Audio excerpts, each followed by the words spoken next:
সাহিত্যে খেলা প্রমথ চৌধুরী। লেখক পরিচিতি: বাংলা সাহিত্যে চলিত গদ্যরীতির প্রবর্তক প্রথম প্রমথ চৌধুরী ছিলেন পরিশীলিত বাগ বৈদগ্ধ্যময় রম্য রচনায় সিদ্ধহস্ত।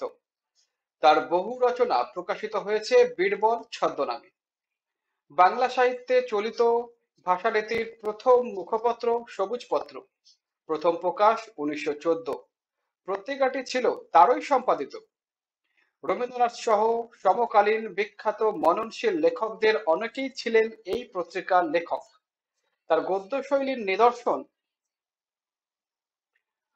রয়েছে চার ইয়ারি কথা, বীরবলের হালখাতা, রায়তের কথা, তেল নুন লকড়ি ইত্যাদি গ্রন্থে।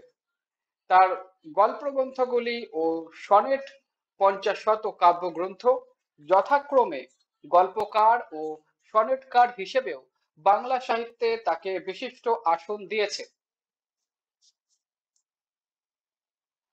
প্রমথ চৌধুরীর পৈতৃক নিবাস পাবনা জেলার হরিপুর গ্রামে। তিনি 1968 খ্রিস্টাব্দে যশোরে জন্মগ্রহণ করেন। তার মৃত্যু 1946 খ্রিস্টাব্দে। জগৎ বিখ্যাত ফরাসি ভাস্কর রোদা, যিনি নিতান্ত জড় প্রস্তরের দেহ থেকে অসংখ্য জীবিত প্রায় দেবদানব কেটে বার করেছেন, তিনিও শুনতে পাই যখন তখন হাতে কাদা নিয়ে আঙুলের টিপে মাটির পুতুল তৈরি করে থাকেন। এই পুতুল গড়া হচ্ছে তার খেলা।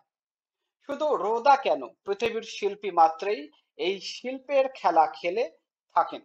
যিনি গড়তে জানেন তিনি শিবও গড়তে পারেন, বাদরও গড়তে পারেন। আমাদের সঙ্গে বড় বড় শিল্পীদের তফাৎ এইটুকু যে তাদের হাতে এক করতে আর হয় না। সম্ভবত এই কারণে কলা রাজ্যের মহাপুরুষদের যা খুশি তাই করবার যে অধিকার আছে, ইতর শিল্পীদের সে অধিকার নেই। স্বর্গ হতে দেবতারা মধ্যে মধ্যে ভূতলে অবতীর্ণ হওয়াতে কেউ আপত্তি করেন না, কিন্তু মর্তবাসীদের পক্ষে রসাতলে গমন করাটা বিশেষ নিন্দনীয়।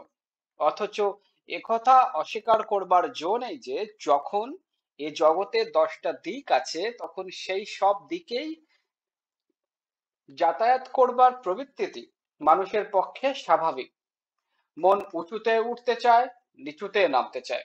বরং সত্য কথা বলতে গেলে সাধারণ লোকের মন স্বভাবতই যেখানে আছে তারই চারপাশে ঘুরে বেড়াতে চায়। উঠতেও চায় না, ডুবতেও চায় না। কিন্তু সাধারণ লোককে কি ধর্ম, কি নীতি, কি কাব্য সকল রাজ্যেই অহরহ ডানায় ভর দিয়ে থাকতেই পরামর্শ দেয়। একটু উঁচুতে না চড়লে আমরা দর্শক এবং শ্রোতৃমণ্ডলীর নয়ন মন আকর্ষণ করতে পারিনি। বেদিতে না বসলে আমাদের উপদেশ কেউ মানে না, রঙ্গমঞ্চে না চড়লে আমাদের অভিনয় কেউ দেখে না, আর কাষ্ঠমঞ্চে না দাঁড়ালে আমাদের বক্তৃতা কেউ শোনে না। সুতরাং জনসাধারণের চোখের সম্মুখে থাকবার লোভে আমরাও অগত্যা 24 ঘন্টা টঙে চড়ে থাকতে চাই, কিন্তু পারিনে। অনেকের পক্ষে নিজেদের আয়ত্তের বহির্ভূত উচ্চস্থানে উঠবার চেষ্টাটাই মহাপতনের কারণ হয়। এসব কথা বলবার অর্থ এই যে কষ্টকর হলেও আমাদের পক্ষে অবশ্য মহাজনদের পথ অনুসরণ করাই কর্তব্য। কিন্তু ডাইনে বায়ে ছোটখাটো গলি ঘুজিতে খেলাচ্ছলে প্রবেশ করবার যে অধিকার তাদের আছে, সে অধিকারে আমরা কেন বঞ্চিত হব?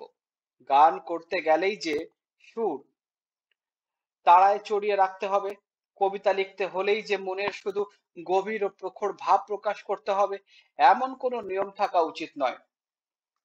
শিল্পরাজ্যে খেলা করবার প্রবৃত্তির ন্যায় অধিকারও বড় ছোট সকলের সমান আছে। এমনকি একথা বললেও অত্যুক্তি হয় না যে এ পৃথিবীতে একমাত্র খেলার ময়দানে ব্রাহ্মণ শূদ্রের প্রভেদ নেই। রাখাল ছেলের সঙ্গে দরিদ্রের ছেলেরও খেলায় যোগ দেবার অধিকার আছে। আমরা যদি একবার সাহস করে কেবলমাত্র খেলা করবার জন্য সাহিত্য জগতে প্রবেশ করি, তাহলে নির্বিবাদে সে জগতের রাজরাজরার দলে মিশে যাব। কোন রূপ উচ্চ আশা নিয়ে সেক্ষেত্রে উপস্থিত হলেই নিম্ন শ্রেণীতে পড়ে যেতে হবে। লেখকরাও অবশ্য দশের কাছে হাততালির প্রত্যাশা রাখেন, বাহবা না পেলে মনক্ষুণ্ণ হন, কেননা তারাই হচ্ছেন যথার্থ সামাজিক জীব। বাদবাকি সকলে কেবলমাত্র পারিবারিক। বিশ্ব মানবের মনের সঙ্গে নিত্য নতুন সম্বন্ধ পাতানোই হচ্ছে কবি মনের নিত্য নৈমিত্তিক কর্ম। এমনকি কবির আপন মনের গোপন কথাটিও গীতি কবিতাটিতে রঙ্গভূমির স্বগতোক্তি স্বরূপেই উচ্চারিত হয়, যাতে করে সেই মর্মকথা হাজার লোকের কানের ভিতর দিয়ে মরমে প্রবেশ করতে পারে। কিন্তু উচ্চ মঞ্চে আরোহণ করে উচ্চ স্বরে উচ্চ বাক্য না করলে যে জনসাধারণের নয়ন মন আকর্ষণ করা যায় না, এমন কোনো কথা নেই। সাহিত্য জগতে যাদের খেলা করবার প্রবৃত্তি আছে, সাহস আছে, ক্ষমতা আছে, মানুষের নয়ন মন আকর্ষণ করবার সুযোগ বিশেষ করে তাদের কপালেই ঘটে। মানুষ যে খেলা দেখতে ভালোবাসে তার পরিচয় তো আমরা জড়সমাজেও নিত্য পাই। টাউন হলে বক্তৃতা শুনতেই বা কজন যায়, আর গড়ের মাঠে ফুটবল খেলা দেখতেই বা কজন যায়। অথচ এ কথাও সত্য যে টাউন হলের বক্তৃতার উদ্দেশ্য অতি মহৎ, আর গড়ের মাঠের খেলোয়াড়দের ছুটোছুটি, দৌড়দৌড়ি আগাগোড়া অর্থশূন্য এবং উদ্দেশ্যবিহীন। আসল কথা এই যে মানুষের দেহ মনের সকল প্রকার ক্রিয়ার মধ্যে ক্রিয়া শ্রেষ্ঠ, কেননা তা উদ্দেশ্যহীন। মানুষে যখন খেলা করে তখন সে এক আনন্দ ব্যতীত অপর কোনো ফলের আকাঙ্ক্ষা রাখে না। যে খেলার ভিতর আনন্দ নেই কিন্তু উপরি পাওনার আশা আছে, তার নাম খেলা নয়, জুয়া খেলা। এবং যেহেতু খেলার আনন্দ নিরর্থক অর্থাৎ অর্থগত নয়, সে কারণে তা কারো নিজস্ব হতে পারে না। এ আনন্দে সকলেরই অধিকার সমান। সুতরাং সাহিত্যে খেলা করবার অধিকার যে আমাদের আছে শুধু তাই নয়, স্বার্থ এবং পরার্থ এই দুয়ের যুগপৎ সাধনের জন্য মনোজগতে খেলা করাই হচ্ছে আমাদের পক্ষে সর্বপ্রধান কর্তব্য। যে লেখক সাহিত্য ক্ষেত্রে ফলের চাষ করতে ব্রতী হন, যিনি কোনরূপ কার্য উদ্ধারের অভিপ্রায়ে লেখনী ধারণ করেন, তিনি গীতের মর্মও বোঝেন না, গীতার ধর্মও বোঝেন না। কেননা খেলা হচ্ছে জীবজগতে একমাত্র নিষ্কাম কর্ম। অতএব মোক্ষ লাভের একমাত্র উপায় স্বয়ং ভগবান বলেছেন, যদিচ তার কোনোই অভাব নেই, তবুও তিনি এই বিশ্ব সৃজন করেছেন, অর্থাৎ সৃষ্টি তার লীলা মাত্র। কবির সৃষ্টিও এই বিশ্ব সৃষ্টির অনুরূপ। সে সৃজনের মূলে কোনো অভাব দূর করবার অভিপ্রায় নেই। সে সৃষ্টির মূল অন্তরাত্মার স্ফূর্তি, আর তার ফল আনন্দ। এক কথায় সাহিত্য সৃষ্টি জীবাত্মার লীলা মাত্র, এবং সে লীলা বিশ্ব লীলার অন্তর্ভুক্ত, কেননা জীবাত্মা পরমাত্মার অঙ্গ এবং অংশ। সাহিত্যের উদ্দেশ্য সকলকে আনন্দ দেওয়া, কারো মনোরঞ্জন করা নয়। এ দুয়ের ভিতর যে আকাশ পাতাল প্রভেদ আছে, সেইটি ভুলে গেলেই লেখকেরা নিজে খেলা না করে পরের জন্য খেলনা তৈরি করতে বসেন। সমাজের মনোরঞ্জন করতে গেলে সাহিত্য যে স্বধর্মচ্যুত হয়ে পড়ে, তার প্রমাণ বাংলাদেশে আজ দুর্লভ নয়। কাব্যের ঝুমঝুমি, বিজ্ঞানের চুষিকাঠি, দর্শনের বেলুন, রাজনীতির রাঙালাঠি, ইতিহাসের ন্যাকড়ার পুতুল, নীতির টিনের ভেপু এবং ধর্মের জয়ঢাক, এইসব জিনিসে সাহিত্যের বাজার ছেয়ে গেছে। সাহিত্য রাজ্যে খেলনা পেয়ে পাঠকের মন্তুষ্টি হতে পারে, কিন্তু তার গড়ে লেখকের মন্তুষ্টি হতে পারে না, কারণ পাঠক সমাজ যে খেলনা আজ আদর করে, কাল সেটিকে ভেঙে ফেলে। সে প্রাচ্যই হোক আর পাশ্চাত্যই হোক, কাশিরই হোক আর জার্মানিরই হোক, দুদিন ধরে তা কারো মনোরঞ্জন করতে পারে না। আমি জানি যে পাঠক সমাজকে আনন্দ দিতে গেলে তারা প্রায়শই বেদনা বোধ করে থাকেন, কিন্তু এতে ভয় পাবার কিছুই নেই, কেননা কাব্য জগতে যার নাম আনন্দ তারই নাম বেদনা। অপরপক্ষে এ যুগে পাঠক হচ্ছে জনসাধারণ। সুতরাং তাদের মনোরঞ্জন করতে হলে আমাদের অতি সস্তা খেলনা করতে হবে, নইলে তা বাজারে কাটবে না। এবং সস্তা করার অর্থ খেলো করা। বৈশ্য লেখকের পক্ষেই ক্ষুদ্র পাঠকের মনোরঞ্জন করা সঙ্গত। অতএব সাহিত্যে আর যাই করো না কেন, পাঠক সমাজের মনোরঞ্জন করবার চেষ্টা করো না। তবে কি সাহিত্যের উদ্দেশ্য লোককে শিক্ষা দেওয়া? অবশ্য নয়, কেননা কবির মতিগতি শিক্ষকের মতিগতির সম্পূর্ণ বিপরীত। স্কুল না বন্ধ হলে যে খেলার সময় আসে না, এ তো সকলেরই জানা কথা। কিন্তু সাহিত্য রচনা যে আত্মার লীলা, এ কথা শিক্ষকেরা স্বীকার করতে প্রস্তুত নন।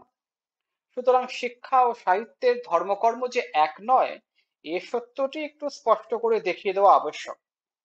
প্রথমত, শিক্ষা হচ্ছে সেই বস্তু যা লোকে নিতান্ত অনিচ্ছা সত্ত্বেও গলাধঃকরণ করতে বাধ্য হয়। অপর পক্ষে কাব্যরস লোকে শুধু স্বেচ্ছায় নয়, সানন্দে পান করে, কেননা শাস্ত্র মতে সে রস অমৃত। দ্বিতীয়ত, শিক্ষার উদ্দেশ্য হচ্ছে মানুষের মনকে বিশ্বের খবর জানানো।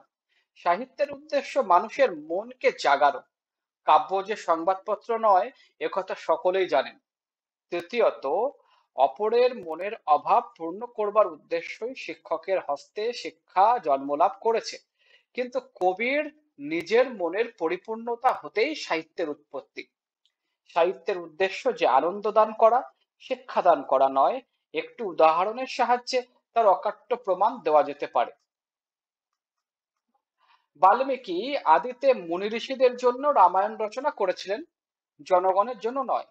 একথা বলা বাহুল্য যে বড় বড় মুনি ঋষিদের কিঞ্চিত শিক্ষা দেওয়া তার উদ্দেশ্য ছিল না। কিন্তু রামায়ণ শ্রবণ করে মহর্ষিরাও যে কতদূর আনন্দে আত্মহারা হয়েছিলেন, তার প্রমাণ তারা কুশীলবকে তাদের যথাসর্বস্ব, এমনকি কৌপিন পর্যন্ত পেলা দিয়েছিলেন। রামায়ণ কাব্য হিসাবে যে অমর এবং জনসাধারণ আজও যে তার শ্রবণে পঠনে আনন্দ উপভোগ করে, তার একমাত্র কারণ আনন্দের ধর্মই এই যে তা সংক্রামক।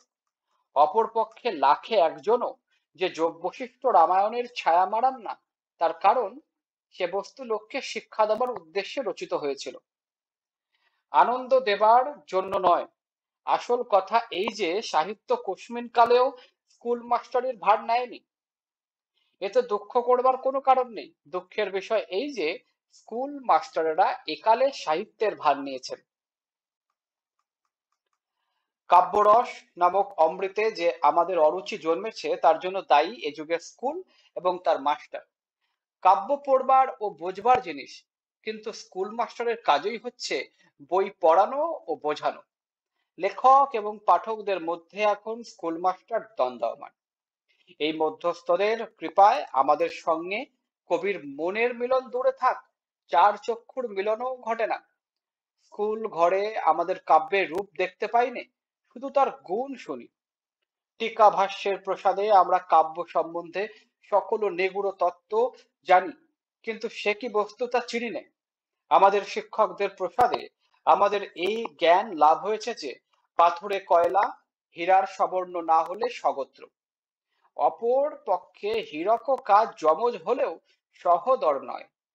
এর একের জন্ম পৃথিবীর গর্ভে, অপরটি মানুষের হাতে, এবং এ উভয়ের ভিতর এক দা কুমড়োর সম্বন্ধ ব্যতীত অপর কোনো সম্বন্ধ নেই। অথচ এত জ্ঞান সত্ত্বেও আমরা সাহিত্যে কাজকে হীরা এবং হীরাকে কাজ বলে নিত্য ভুল করি, এবং হীরা ও কয়লাকে এক শ্রেণীভুক্ত করতে তিলমাত্র দ্বিধা করিনি। কেননা ওরূপ করা যে সঙ্গত, তার বৈজ্ঞানিক প্রমাণ আমাদের মুখস্থ আছে। সাহিত্য শিক্ষার ভার নেয় না, কেননা মনোজগতের শিক্ষকের কাজ হচ্ছে কবির কাজের ঠিক উল্টো। কারণ কবির কাজ হচ্ছে কাব্য সৃষ্টি করা, আর শিক্ষকের কাজ হচ্ছে প্রথমে তা বধ করা, তারপরে তার সবচ্ছেদ করা, এবং ওই উপায়ে তার তত্ত্ব আবিষ্কার করা ও প্রচার করা। এই সব কারণে নির্ভয়ে বলা যেতে পারে যে কারো মনোরঞ্জন করাও সাহিত্যের কাজ নয়, কাউকে শিক্ষা দেওয়াও নয়। সাহিত্য ছেলের হাতের খেলনাও নয়, গরুর হাতের বেতও নয়। বিচারের সাহায্যে এই মাত্রই প্রমাণ করা যায়, তবে বস্তু যে কি তার জ্ঞান ও অনুভূতি সাপেক্ষ, তর্ক সাপেক্ষ নয়। সাহিত্যে মানবাত্মা খেলা করে এবং সেই খেলার আনন্দ উপভোগ করে। এ কথার অর্থ যদি স্পষ্ট না হয়, তাহলে কোনো সুদীর্ঘ ব্যাখ্যার দ্বারা তা স্পষ্টতর করা আমার অসাধ্য। এইসব কথা শুনে আমার জনৈক শিক্ষাভক্ত বন্ধু এই সিদ্ধান্তে উপনীত হয়েছেন যে সাহিত্য খেলার ছলে শিক্ষা দেয়। শব্দার্থ ও টিকা। রোদা, ফাসোয়া অগুন্ত রোদা, 1840 থেকে 1917। বিশ্ববিখ্যাত ফরাসি ভাস্কর তার শ্রেষ্ঠ কীর্তির মধ্যে বিশেষভাবে উল্লেখযোগ্য হচ্ছে নরকের দুয়ার ও বার্গাস অফ ক্যালে। অন্যান্য অবিনশ্বর কীর্তি চিন্তাবিদ আদম, ইভ, তিনি Victor Hugo, Balzac, Bernard Shaw প্রমুখ বিখ্যাত সাহিত্যিকের প্রতিকৃতি নির্মাণ করেন। শিব মহাদেব মঙ্গলকারী দেবতা। ইতর নীচ অধম এখানে নগণ্য অর্থে ব্যবহৃত। কলা রাজ্য শিল্পকলার পরিমণ্ডলে। অবতীর্ণ অবতার হিসেবে মানুষের মূর্তিতে নেমেছে এমন বা নেমে আসা। মর্তবাসী মাটির পৃথিবীর অধিবাসী। রসাতলে পুরাণে বর্ণিত ষষ্ঠ পাতাল অধঃপাত ধ্বংস। গতায়াত যাতায়াত। প্রবৃত্তি অভিরুচি। ইচ্ছা ঝোঁক আসক্তি। অগত্যা অন্য উপায়ে না থাকা, নিরুপায় বা বাধ্য হয়ে অনিচ্ছা সত্ত্বেও সুর তারায় চড়িয়ে রাখতে হবে, সুর উচ্চ সপ্তকে ধরে রাখতে হবে। গীতি কবিতা আত্মভাবপ্রধান কবিতা বিশেষ লিরিক। রঙ্গভূমি আমোদ প্রমোদের জায়গা, অভিনয় প্রদর্শনের স্থান। স্বগতোক্তি আপন মনে নিজে নিজে কথা বলা, অন্যের উদ্দেশ্যে বলা হয়নি এমন উক্তি। স্বার্থ নিজের উদ্দেশ্য সিদ্ধি। পরার্থ অন্যের হিত পরোপকার। নিষ্কাম কর্ম ফললাভের কামনা করা হয়নি এমন কাজ। মোক্ষ লাভ ভববন্ধন থেকে মুক্তি লাভ, আত্মার মুক্তি অর্জন। জীবাত্মা প্রাণীর দেহে অবস্থানকারী আত্মা। পরমাত্মা পরম ব্রহ্ম ঈশ্বর সৃষ্টিকর্তা। মনোরঞ্জন মনের সন্তোষ সাধন। স্বধর্মচ্যুত নিজের বৈশিষ্ট্য থেকে বিচ্যুত। খেলো করা গুরুত্বহীন বা অসার করা। বৈশ্য প্রাচীন আর্য সমাজের চতুর্বর্ণের তৃতীয় স্তর, যারা কৃষিকাজ বা ব্যবসা বাণিজ্য করত। শূদ্র প্রাচীন আর্য সমাজের চতুর্বর্ণের নিম্নতম শ্রেণী বা বর্ণ। মতিগতি ইচ্ছা ও প্রবণতা। গলাধকরণ ভক্ষণ পান। বাল্মীকি রামায়ণ প্রণেতা, বিখ্যাত ঋষি ও কবি, প্রাচীন ভারতীয় সাহিত্যের আদি কবি হিসেবে সম্মানিত। যৌবনে তার নাম ছিল রত্নাকর এবং পেশা ছিল দস্যুতা। জনশ্রুতি অনুসারে তিনি ব্রহ্মার উপদেশে দস্যুবৃত্তি ছেড়ে তপস্যামগ্ন হন এবং নারদের উপদেশে রামায়ণ রচনা করেন।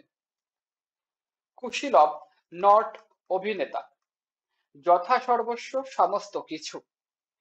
কৌপিন ল্যাঙ্গট, গেলা, পাঁচালী কীর্তন ইত্যাদির আসরে গায়ক গায়িকাকে দেওয়া শ্রোতাদের পারিতোষিক।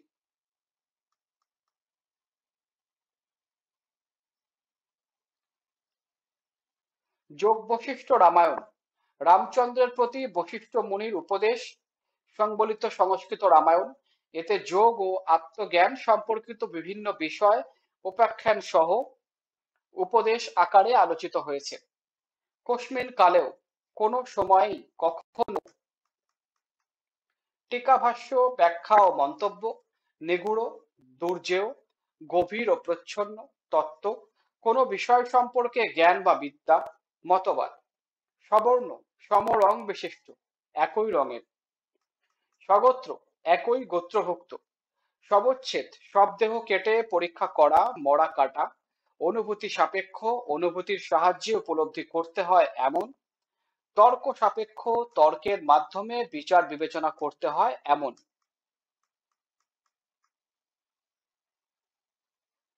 পাঠ পরিচিতি। প্রমথ চৌধুরীর সাহিত্য খেলা প্রবন্ধটি সর্বপ্রথম প্রকাশিত হয় সবুজপত্র পত্রিকার শ্রাবণ 1322 বঙ্গাব্দ 1915 খ্রিস্টাব্দ সংখ্যায়। পরে তার প্রবন্ধ সংগ্রহ 1952 বইয়ে সংকলিত হয়। এই প্রবন্ধে সাহিত্য চর্চার আদর্শ ও উদ্দেশ্য সম্পর্কে লেখকের মতামত ও দৃষ্টিভঙ্গি সুস্পষ্ট পরিচয় ফুটে উঠেছে। লেখাটি ঈষৎ সংক্ষেপিত আকারে এখানে মুদ্রিত হয়েছে। প্রমথ চৌধুরীর মতে সাহিত্যের উদ্দেশ্য হচ্ছে সকলকে আনন্দ দান করা, কারো মনোরঞ্জন করা নয়। সমাজের মনোরঞ্জন করতে গেলে সাহিত্য হয়ে পড়বে সধর্মচ্যুত। অন্যদিকে সাহিত্যের উদ্দেশ্য শিক্ষাদান করাও নয়, কারণ পাঠ্য বিষয় মানুষ পড়ে অনিচ্ছায় এবং বাধ্য হয়ে। পক্ষান্তরে সাহিত্যের রসাস্বাদন করে মানুষ স্বেচ্ছায় ও আনন্দে। তাছাড়া শিক্ষার উদ্দেশ্য জ্ঞানের বিষয় জানানো, পক্ষান্তরে সাহিত্যের উদ্দেশ্য মানুষের মনে সাড়া জাগানো। লেখকের মতে সাহিত্যের সঙ্গে তুলনা চলে খেলাধুলার। খেলাধুলায় যেমন নিছক আনন্দই প্রধান, সাহিত্যেও তাই। খেলাধুলায় যেমন আনন্দ ছাড়া কোনো উদ্দেশ্য নেই, সাহিত্যের উদ্দেশ্য তেমনই, একমাত্র আনন্দ দান করা। বহু নির্বাচনী প্রশ্ন।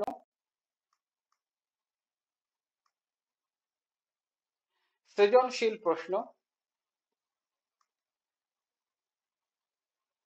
নিজে করো।